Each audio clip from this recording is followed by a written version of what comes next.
Just a recap on everything that I have discussed in my videos. I don't know, for somebody that's just going through this and, just want questions and don't want to look at 1,000 videos online to remember to get answers, to understand what's happening. All right. So now, it's no lie that, to me, the targeting has have a spiritual aspect to it. Yes, these things are happening in the physical, of course. But you have to wonder why they picked you. Some people say that it has to do with your Social Security.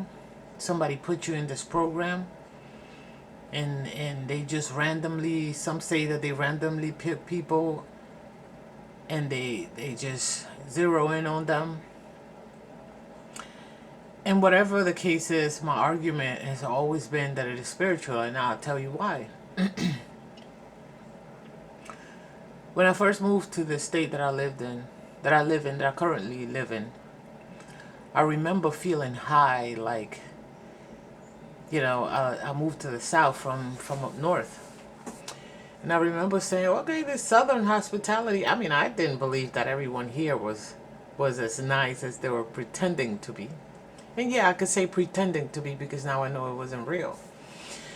But it was nice to see how everyone was smiling and being friendlier and, felt like freedom. The sun was shining even brighter. However, I never hid the fact that there were some aspects of the same things going on where I lived up north in New York City. Not as bad as it was here. See, in New York City was one person in the office, let's say for the workplace targeting. It was always one person in the office. It was never the entire office or more than one person. So now, when you move to a new town and everyone is so friendly, this is what I want to discuss. Okay? Everyone notices you. They're being so friendly, whether you stop at a store, whether you stop at a gas station, whether you stop and you go to work, wherever you're at, people are so unbelievably, in my experience anyway, friendly to you. That was my experience. And I think if a lot of people look back, they will notice that right before this started happening, the mobbing, right, and the community harassment and whatever else transpired after this started, think about it to see if before that everyone was just being very inviting. So now let's get back to the spiritual side of it. Okay? So they're noticing you and they're acting so super friendly and so inviting, and this is how you made friends with some of these individuals. If you ask me, they damn near made me feel like a celebrity, famous, as if they're finally people are noticing who I am. Now, those of you who know about narcissist abuse, know you right now, you're analyzing what I said about finally people are seeing who I really am. Okay, but I'm gonna leave that one there because that's for another topic. However, once the nice and sweet and inviting act stops, it goes from that to completely opposite. People in these same stores, people in these same gas stations, people at work and everywhere else, they're extremely rude. It goes from one extreme to another.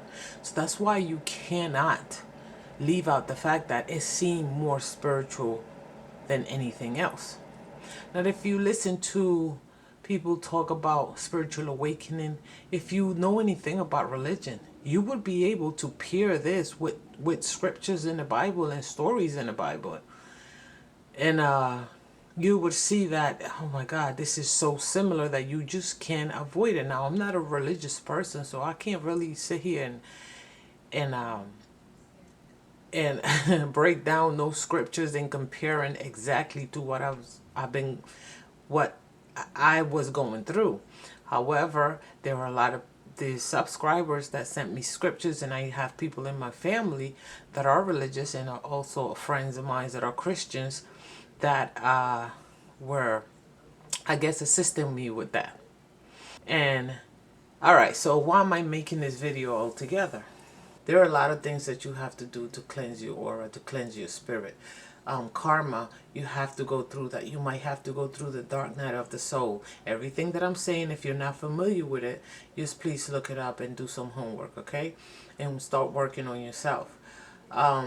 If you lost religion, if you've never been in touch with religion, maybe that's something you want to consider, because like I said, you compare a lot of the situations that are happening to something spiritual, I would say. All right, so don't leave that out. The fear is not going to go away until you start learning about these things. We can look at these people all day, but everyone already knows they look like people. They look just like us, but they're not like us. Some are saying that these people are cloned, and they might be clones, but think about it. If they are clones, they cannot have natural feelings, emotions like us, right? They would act like us, but they cannot feel like normal people would. So those are things that you have to consider. But look into all these subjects and come to your own discernment. All right. Let's see. What else is important? So now, when the workplace mobbing starts, okay, the same thing that happened to you before the community started getting weird in gas stations and stores and everything, the same thing would happen at work. When you start working, they'll be so friendly, so inviting, so this and that, and so much attention to you, and it would suddenly just stop. And that's how you get that shock in your spirit, that shock of your life. Like, what happened from one day to another? Now, listen to me, folks. This didn't happen to me one time. This happened to me 4 times. Okay, I left one job. It was like one job. It was getting to that point, but it hadn't gotten to that point yet.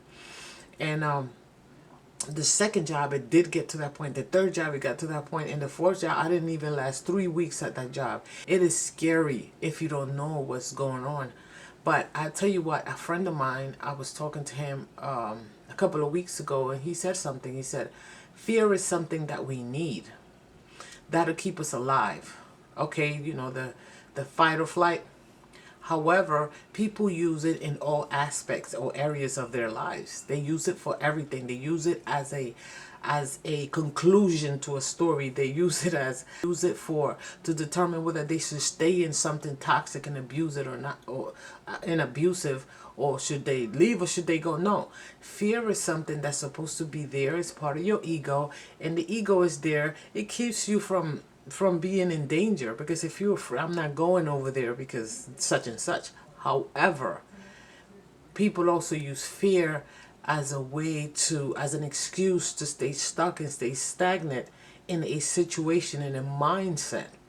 And speaking of mindset, when you start going through this abuse, this mental, spiritual, and emotional abuse, you have to change your mindset. There is no way in the world that you can stay with the same type of mentality that you had before this started happening. Okay, there is no way. Your mindset have to change in the sense that you react to things differently. Okay, and you don't allow nobody inside of your head, inside of your feelings, your emotions. You have to have it under control. There's a lot about you that you have to change. All right, this is mostly for the newbies, for those of you who are veterans. And it's not funny that I'm using those terms, but including myself, these are things that we have to take in consideration. We can stay stuck and scared forever, but that so far hasn't brought you anything, right? And also, you got to take the focus off of this situation and off of those people. If you're going to live under these conditions, then you have to learn to manage. And if you're still just paying attention to them in every car and every person that walks by your window and every this and every that, then you're not managing. All right? You have to find some type of balance. You have to learn to manage and work around it. There are some people who are able to work and some people that are not able to work, and that's the thing. This is why you really start to notice the targeting, because when they mess with your money, right, your security, your relationships, your personal relationships, when this starts happening, that's when you start paying attention. But okay, I don't want to make this a super long video, but I do want to bring everything, every little aspect of it into perspective, and to tell you that the end result is that you change your mindset and you learn to control your emotions, and you learn to take your attention away from those things. Today I don't even notice who's following me, and if I might notice a car annoying, the same car wherever I turn, no matter how long I go, but it doesn't, internally it doesn't do anything to me. I'd be like, look at these sad people, like, really, who's that person? I wonder who is, you know what, I take it more of that, I don't care, do what you want, you want to follow people around, that's your problem. But it was doing a number of me on me before. um and yeah, so again, it hits you deeply because they start messing with your love life, um every aspect of your personal life. Your friends start turning on you. Then when you start losing money, then that's really bad, because that's how we eat, right? And you can't believe that you met somebody that will really hate you that much, that they want you to have nothing. So that's funny. So now, you know, my resume, forget it. I don't even care about sending my resume no more, because I swear they have it blocked somewhere or intercepted somewhere. So I know that I make passwords to get into my computer with Microsoft and stuff like that. And when I go to type in the same password, it no longer works. So I know that someone changed my password and now they have access to my system. So I don't care. I put my whatever I want to put in there. If there's something else I want to write, or I don't want them to look at, I have other devices or technology that I can put it on and not log on to the internet. All right. So keep these things in mind and let me know what you think. Let people comment. All right. I'll see you in the next video, or I'll talk to you next time. Bye bye.